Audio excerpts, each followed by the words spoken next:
Hello everybody and welcome back to another episode of Dead by Daylight. Now, patch 1.5 just recently dropped.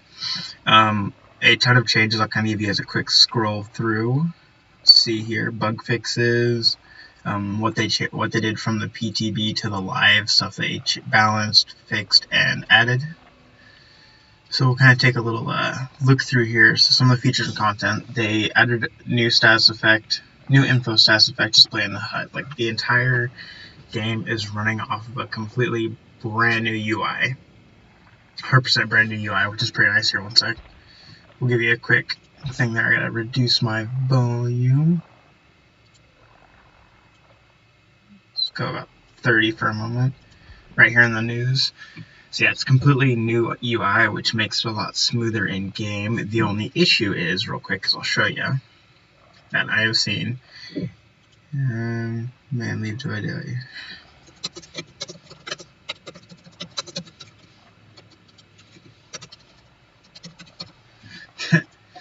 Is if you go here, normally you can go to the Friends tab, and then when you get into a match with a killer, you can click Players, and you can see them. That no longer works with this particular UI. They are looking at fixing it because the issue is that if I've got someone blocked because they camp me severely, which that's a lot of people, I can't see who they are, so I don't know if I blocked them or not.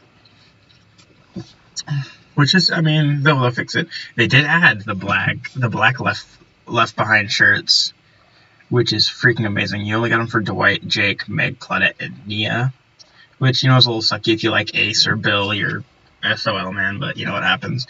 The controller is fully supported now. It's fully localized support for the Korean and Japanese languages for them. And yeah, like right here, the UI V2. Completely new UI. For the balance, they did add the bloodlust mechanic, which increases speed for killers during the chase. So, like, the longer you chase someone, the faster you get up to a certain amount, and then when you lose them, it degrades over time. And the best way I have seen, because I have played a couple games through this before I've recorded the patch notes, and if you drop a barricade on them and you stun them, or even if you don't stun them, if they take time to break the barricade, it actually degrades during that too. It like starts the degrading. The hag trap activation, basically as long as if you crouch up to the trap and away, like if you crouch up to it, you stand up, you crouch, and you walk away, it doesn't activate. But as soon as you're standing up, moving at all with the keyboard and mouse, it'll trigger off. With the controller support, you can just do that barely walk feature where you just barely move it and you do a slow walk, and that'll work fine. A lot of the perks, they've gotten rid of ultra rare perks. It's now just, I believe, brown, yellow, green, and purple are the only four. There's no pink.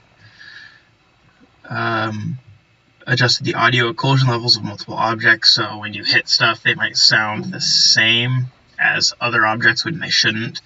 The effect of light affecting offerings.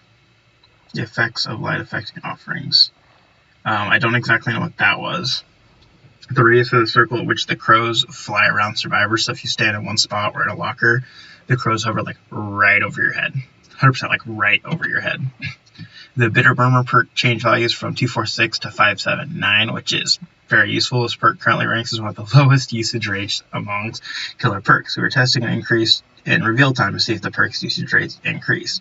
So basically, instead of seeing them for 2, 4, and 6 seconds, you see them for 5, 7, 9 seconds, which 9 seconds is a pretty freaking long time, especially if you're running node. Iron Grasp has been reduced, so it went from 2550 to 75 to 2040 60, struggling, like basically how much you move the killer while you're struggling, and the time to struggle is increased from 4812. Oh wait, no. Out of the killer's grasp is increased by 4812 instead of 15, 27, 36. Yeah, it's only 12% harder to get out of their grasp, which is not a whole lot, which is nice, because Iron Grasp, now that they have, as noticed, the numbers have been much higher for a while. This was due to killers not having enough access to hooks on the map. The auto hook repair mechanic should allow for smaller Iron Grasp numbers. Yeah, auto hook repair is a thing now. I believe it's 3 minutes and your hook will repair. I don't know if it works on hooks that have been used to sacrifice, though. They didn't really specify on that. Changed Dual Totem Cleanse score value from 400 to 600 now, and the Hex Totem is now worth 1,000 points. Hook sabotage time is 15 seconds to 20, so it's faster to sabotage. And totem cleansing time is now harder to sabotage by 4 more seconds, which is actually pretty decent. Skill check starting point will no longer start at the 3 o'clock zone. It'll start at the 4 o'clock zone or 5 o'clock, somewhere around there. Devour Hope perk at level 3. Basically, the repair gender penalty given at 1 token was replaced with a speed boost at 2 tokens. And the reason for this is because whenever basically they got the first token for it, as soon as someone went to work on a gen, like, it instantly perked that, oh crap, I'm repairing slower, because it gave you a little symbol up on the side. So that just gave it right away, and people went right for the totem because they didn't want to have to deal with Devour Hope. So this will at least give people a harder time. Thrill of the Hunt removed the condition that required a hook save for a token to be applied. Instead, token will be awarded for each remaining totem on the map. Additionally, the killer will receive a notification when someone starts working on a hex totem, which is pretty freaking nice. So now if you're running that with any totem perks, basically for every totem you have on the map, whether it be a hex totem or a dual totem, you get a token. And then when someone starts working on a hex totem, you get a little notification. I haven't used it yet, so I don't know exactly what the notification is. Lightborn and Shadowborn perks have been changed to match the 1.4 engine update lighting. Modified the recovery time of a constant 50% for Lightborn. Light effectiveness has been reduced from 100 to 35 for both Lightborn and Shadowborn. Shadowborn gets you blinded at most 30% faster, which is down from 50%, and the time to recover from this condition was reduced from 75 to 50 because people were just having an irritating time because it was a good perk. But the flashlights on it were just, it was getting ridiculous. No One Escape Death is now a hex totem. So as soon as the exit gates are open, it'll, as long as there's a dual totem still intact, survivors will have an option to destroy the totem or try to open the last door to escape. So from what it reads, there has to be a dual totem still on the map for it to activate, which I don't think is correct. I think it spawns its own totem, but we'll have to try that out, guys, if I've got someone with it. I do actually, my Trapper. Oh, I do have Trapper. Trapper has it. We'll give that a try in, like, the next video. This is just kind of an overview of the patch notes. Save the best for last. Remove the flat, successful, and missed attack cooldowns and replace them with successful attack cooldowns. So it's just a straight, it's only successful attacks. That'll get the cooldown, but you have to be on Survivor Chase for 20 consecutive seconds. The audio cue when the small game perk gets triggered has been changed. The color of survivor auras and the effects of perks bond. They were previously red, which generally indicates the survivor is in trouble. Change the auras to yellow, so now you can see them in yellow versus red, which, you know, is nice. Change the progression bar color to make the visibility of the progression more noticeable. Oh, it's so beautiful, guys. Highly recommended. For failing a sabotage skill check, normally it was a 25% reduction. It's now a 10% deduction because it was ridiculous. Like, it was taking forever to sabotage hooks before. Even with the 15 seconds, they still had the 25%. You miss so many skill checks at that 3 o'clock. So they've made it easier to hit your skill checks by just a smidge. And they've reduced times and stuff, which is super nice. Opening gate time take from 15 seconds to 20 seconds. Generator and exit gate unlocking times by 10 and 5 respectively in order to add more time overall to matches. So it's 10 more seconds to repair generators and 5 more seconds to open up exit gates. That adds an extra 15 seconds. It's not a whole lot, guys, but it does help the killer, which is nice. Bear trap sabotage time is doubled because that is his power. That is the Trapper's power, and it should definitely be longer than 8 seconds. Generator to repair times are now 80 seconds. Disarm times are halved, which is super nice, especially when people are foot trapping, which they cannot do anymore. Hook sabotage score event. So once the gates are powered, there is hook regeneration still, but you don't get 80 points for sabotaging hooks because it would just be too hard. You would just get so many points. It would be ridiculous. Blood Lodge did have a problematic lock here where the killer couldn't open it, so they just completely removed it, I believe. The Trapper cannot place bear traps under hooks. It has caused many issues for survivors trying to save their teammates and ended up with more frustration than fun.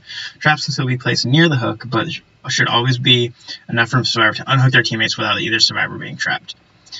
Chinese firecracker item will not spawn in chests or in the blood web, and the hooks will repair after 180 seconds. It's been implemented to help combat the sabotage loop that results in slugging due to the killer having no hooks, being too far from the hook, which is a good thing.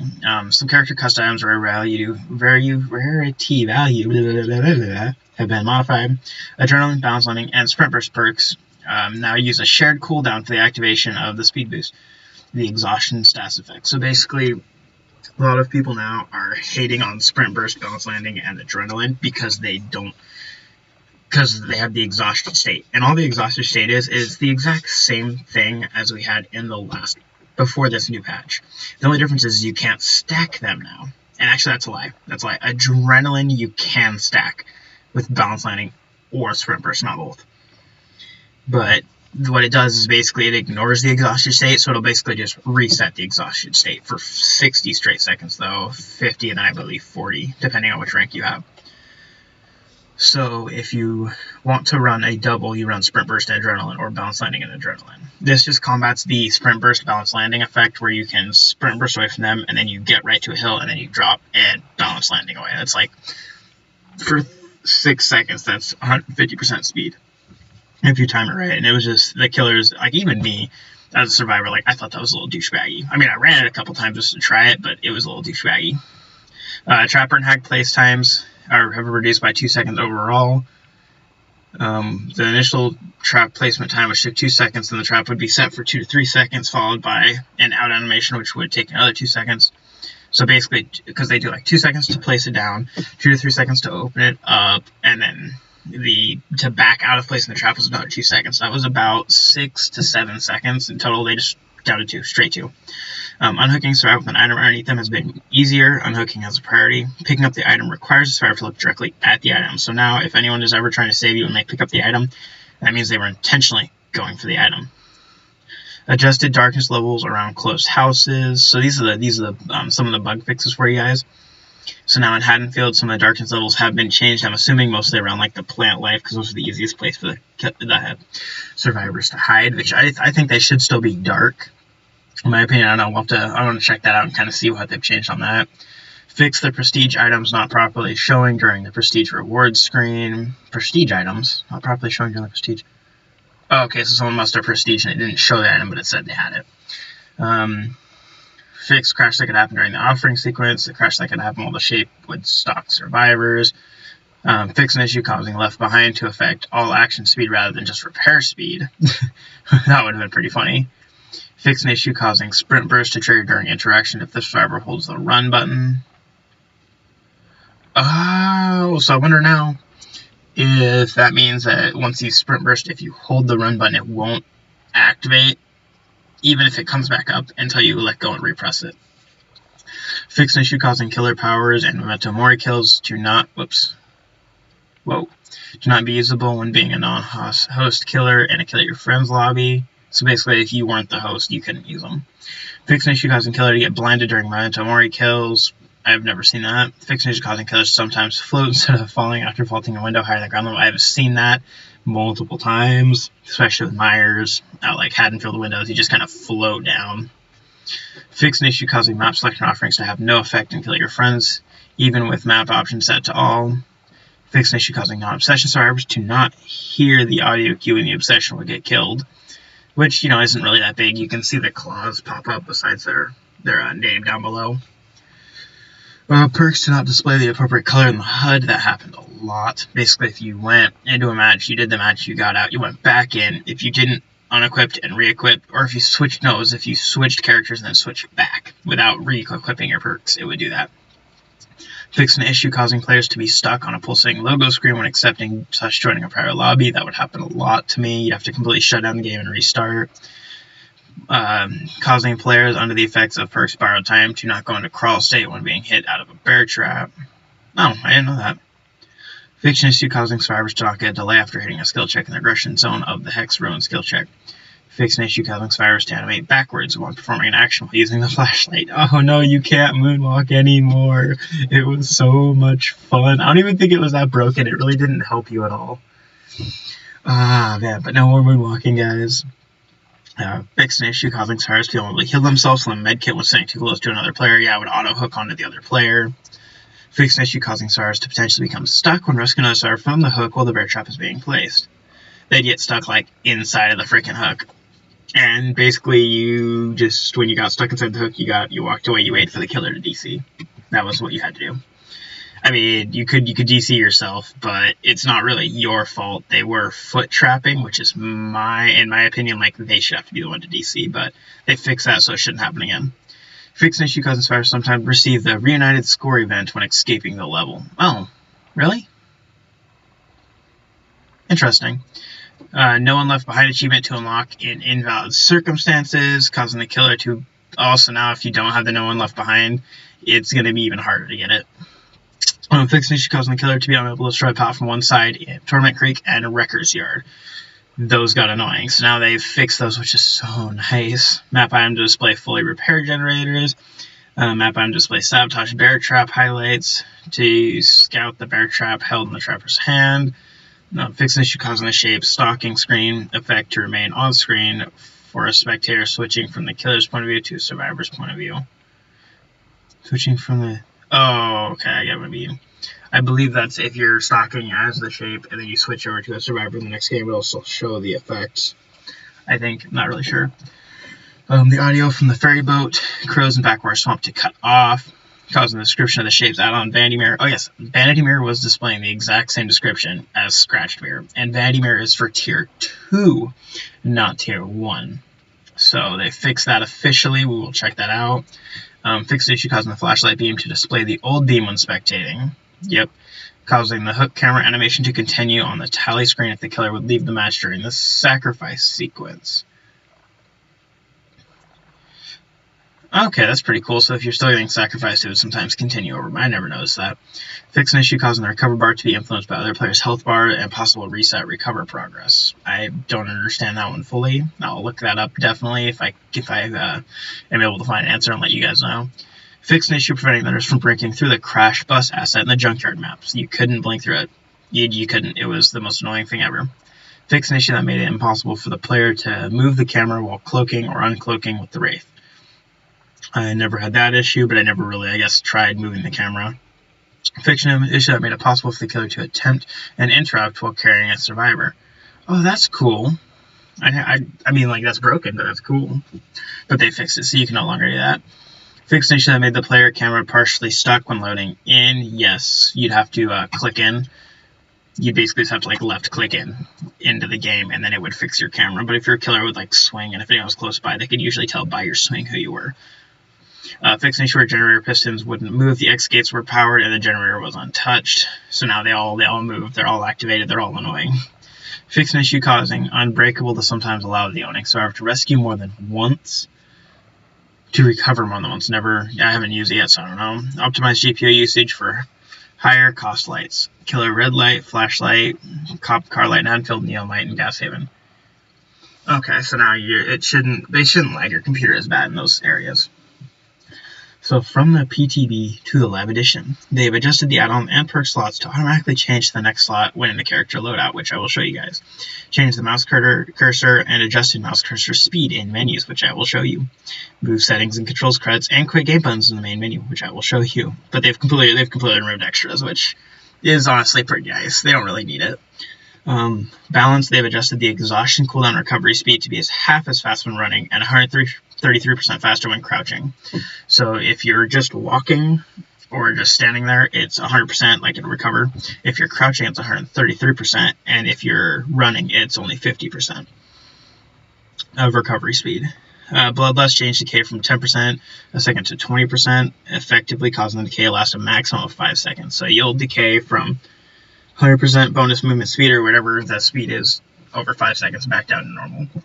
Bloodlust progression now resets after blinking or after teleporting to a trap, which is good. Removed bloodlust accumulation and speed boost while cloaked or stalking. So if you're cloaked or you're stalking, you cannot get bloodlust. Remove the bloodlust speed boost while attacking. So when you attack, you no longer get the speed boost. So as soon as you attack, it's gone. Fix an issue allowing killers to be able to equip any power. Fix an issue causing spectate mode to freeze after switching roles in a clear friend's public lobby. Fix an issue causing Unbreakable to get consumed before usage, which was a big issue I heard a couple people had. Fix an issue causing survivors recover bar to reset when they're picked up by the killer and dropped. So if you were like almost like at max and the killer picked you up and dropped you, it'd completely reset. Didn't happen to me, but it would be. I'm glad they're fixing a lot of this crap because it makes the game so much more playable. Fix an issue calling Halloween trademark music not to play when loading into Haddonfield. Adrenaline to trigger and cause exhaustion when on the hook while last generator is repaired. If hooked, adrenaline will not trigger once unhooked. Oh my gosh. So if you're hooked and you have adrenaline and they fix the last gen and they pull you off, that adrenaline then kicks in. You heal up your state or whatever it is, and then you can sprint burst. Oh my gosh, that's so cool. That is so much nicer for adrenaline. Like, people actually run that. Because the issue was, if you were in the killer's grasp or on the hook, and the exit gates were powered, it would activate like that, and then you just like wasted an entire perk. Fix an issue causing the perk borrowed time to appear as a placeholder perk instead of the status effect icon. Oh geez, that's horrible.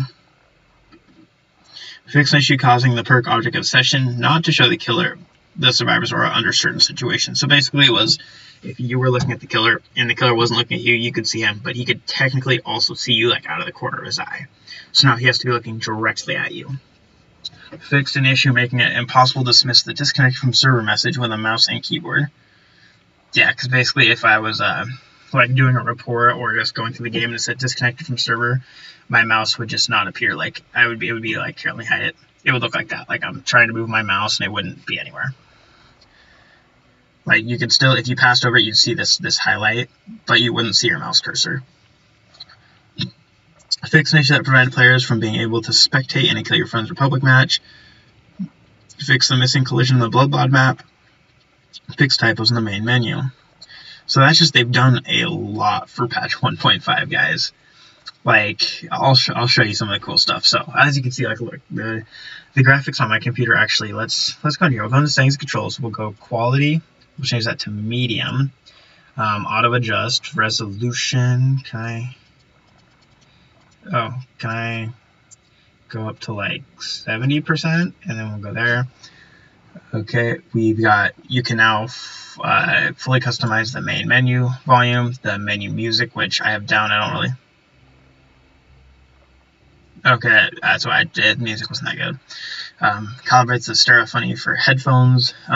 Determines if the game should be muted when the application is out of focus. Inverts the y-axis. You can now fully customize your mouse sensitivity and your controller sensitivity for both killers and survivors. I use mouse, not controller. I don't want to use controller, although that is technically better now than the mouse. I still prefer the mouse at 75%. If you're going hillbilly, I recommend 100%, but be very careful because it is very, very touchy. Like, it was me and Holland Skippy played it the other day. It was ridiculous. Like, I was just like almost 90-degree turns. Well, it was probably like 60 or 70, but still.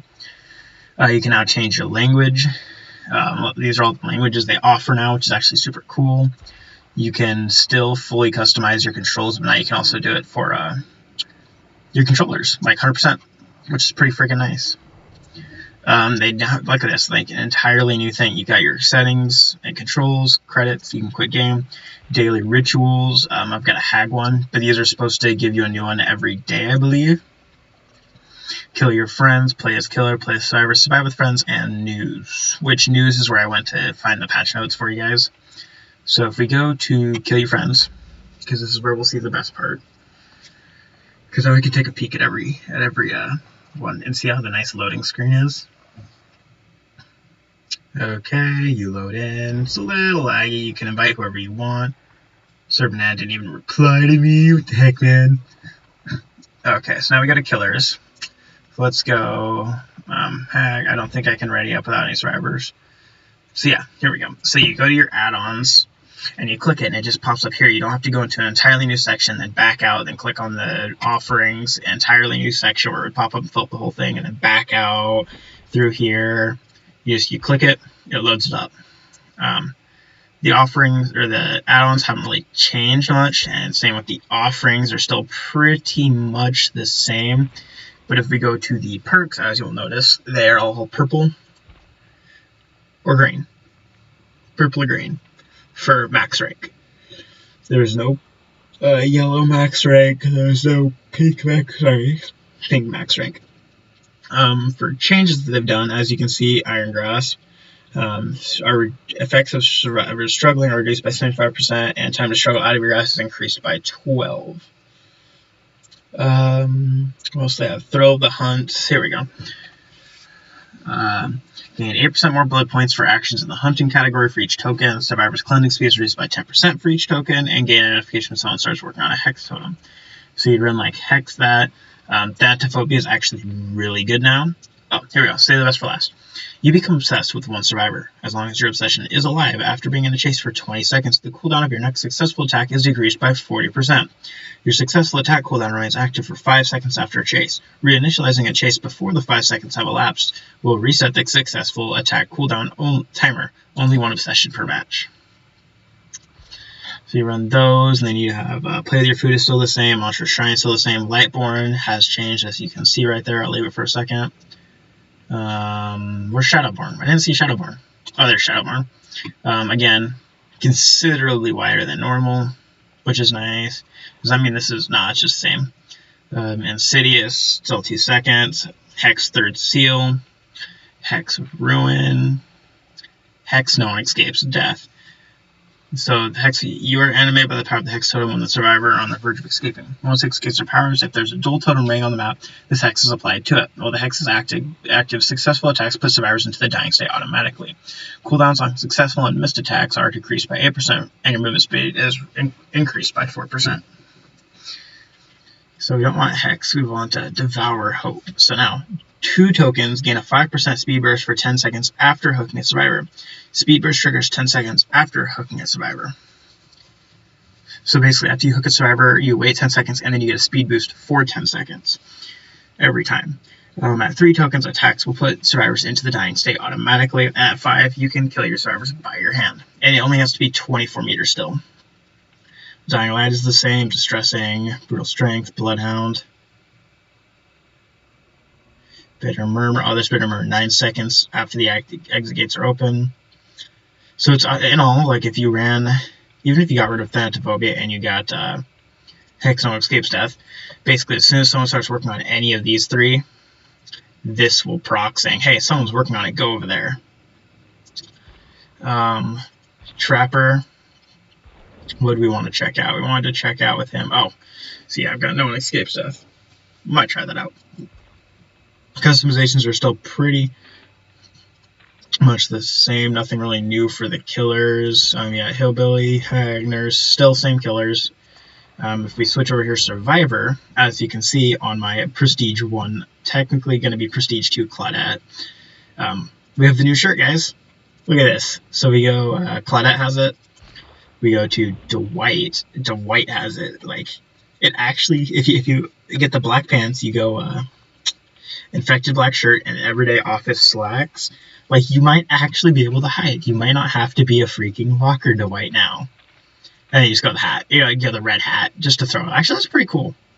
Nah, we'll go the Dwight stash.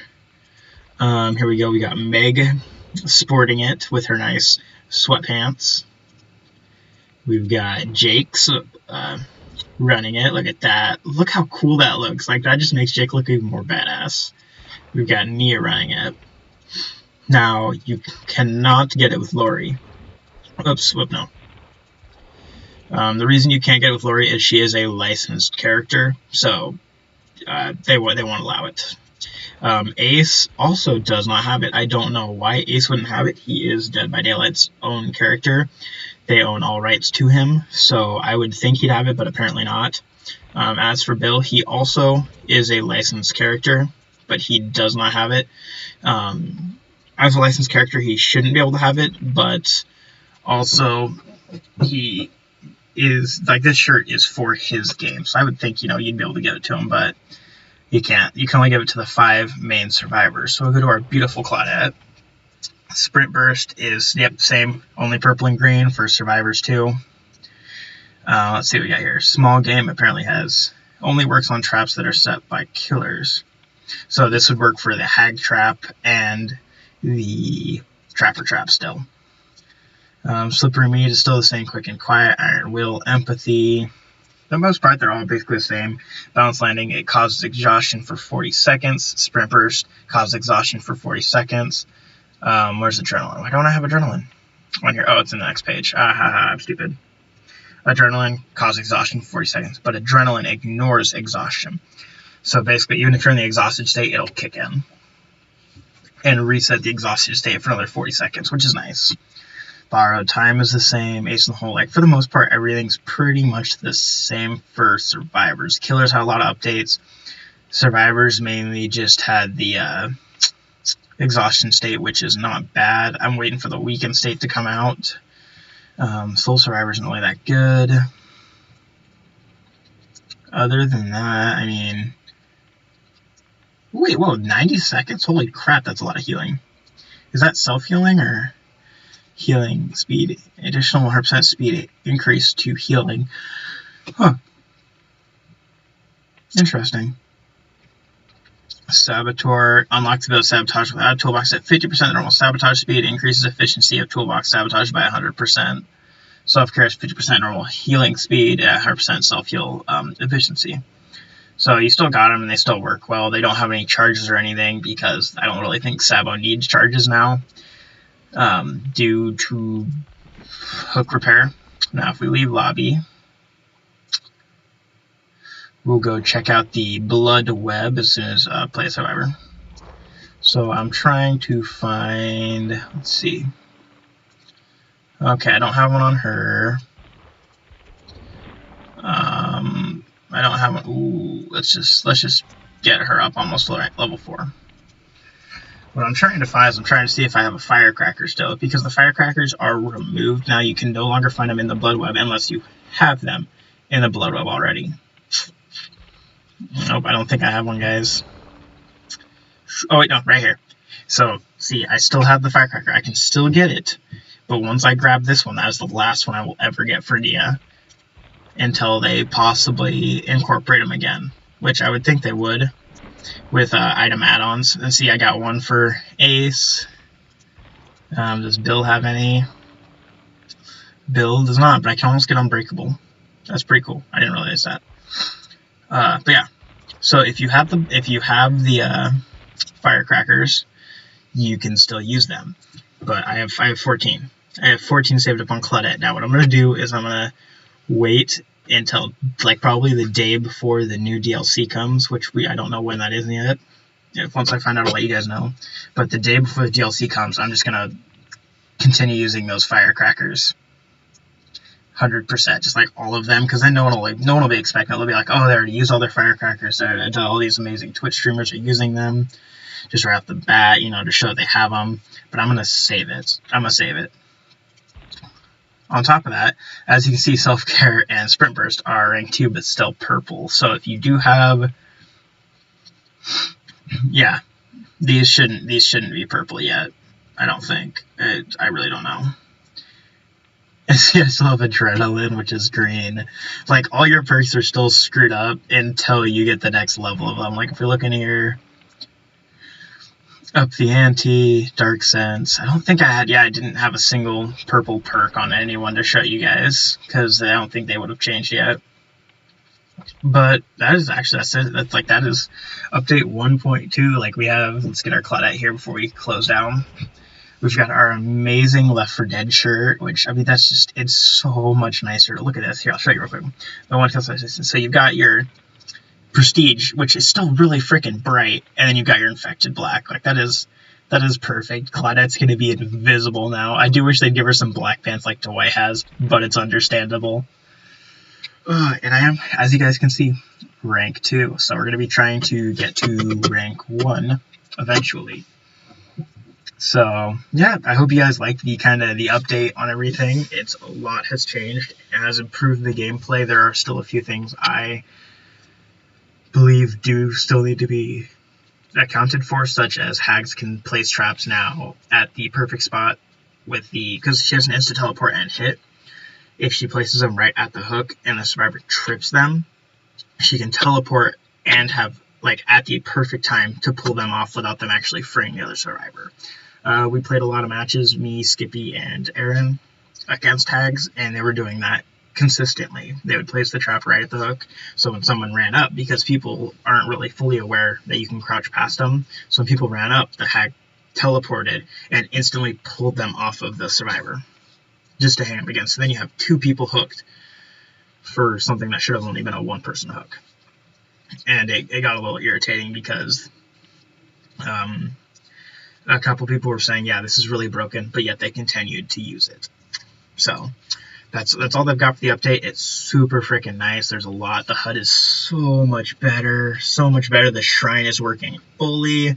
You can see everything a lot better. It does only show the rank 1 version, which I'm saving up for borrowed time. And yeah, so that's what I've got for you today. I hope you all kind of enjoyed this little bit of an update. I know it was a little long for you guys. I do appreciate you getting through it. And hit that subscribe button, hit the notification button right next to it so you guys always know whenever I'm posting up a new video, which will usually be every Tuesday, Thursday, Saturday, but I have kind of added a few here and there for some bonuses. And I will see you guys in the next video.